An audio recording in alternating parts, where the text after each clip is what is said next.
ইহুদিদের পতন বিশ্বে হবে ইনশাআল্লাহ। আজকে বিশ্বের সকল মুসলমানদেরকে জাগরণ তুলতে হবে যে বিশ্বের মুসলিম এক হও, জিহাদ করো। ভোলা জেলা শাখা কর্তৃক আয়োজিত গাজায় যুদ্ধ বিরতি চুক্তিকে ভঙ্গ করে ইসরায়েলের ন্যাক্কারজনক হামলা এবং গণহত্যার প্রতিবাদে আজকের বিক্ষোভ মিছিলের সম্মানিত প্রধান অতিথি সংগ্রামী জেলা আমির উপস্থিত আছেন, বাংলাদেশ জামাত ইসলামের সম্মানিত জেলা নায়েব আমির, সম্মানিত জেলা সেক্রেটারি, উপজেলা পৌরসভা নেতৃবৃন্দ, সংগ্রামী ভোলাবাসী, আসসালামু আলাইকুম ওয়া রাহমাতুল্লাহ। আপনারা জানেন প্রায় দীর্ঘ ৩২ বছর ধরে বিভিন্নভাবে ফিলিস্তিনের মুসলমানদের উপরে ইহুদিদের নির্যাতন জুলুম চলছে।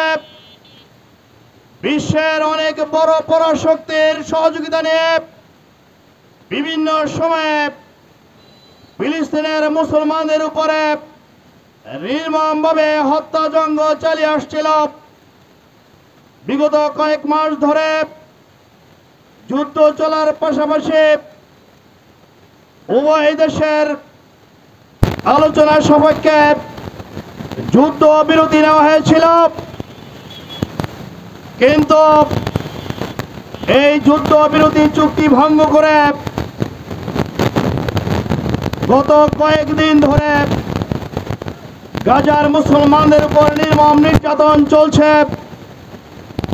গতকালকে নির্মমভাবে নিরস্ত্র শিশু নারীদের উপরে নির্মম নির্যাতন জুলুম হত্যাযজ্ঞ ঘটিয়েছে। আমরা পিছনের ইতিহাস দেখেছি, যারা এই চুক্তি ভঙ্গ করে অন্যায় ও জুলুম করেছে তাদেরই পতন ঘটেছে। সুতরাং আগামী দিনে এই সকল জুলুমকারীদের ইহুদিদের পতন বিশ্বে হবে ইনশাআল্লাহ। আজকে বিশ্বের সকল মুসলমানদেরকে জাগরণ তুলতে হবে যে বিশ্বের মুসলিম এক হও, জিহাদ করো, সংগ্রাম করো। আজকে দৃঢ়তার সাথে ঘোষণা করতে হবে, আগামী দিনে যদি কেউ আর মুসলমানদের বিরুদ্ধে চোখ রাঙিয়ে তাকাতে চায়, বিশ্বের মুসলিম ঐক্যবদ্ধভাবে তাদের চোখ উপড়ে ফেলে দেবে ইনশাআল্লাহ। সংগ্রামী ভাইরা, আসুন আমরা সিদ্ধান্ত গ্রহণ করি, আর কোন আপোষ নয়, এবার হবে সংগ্রাম।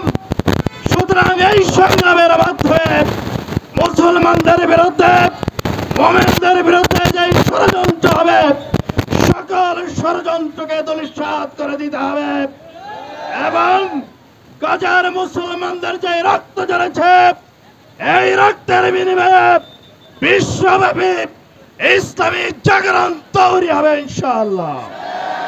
আসুন সবাই ঐক্যবদ্ধ হই, নারে তাকবীর।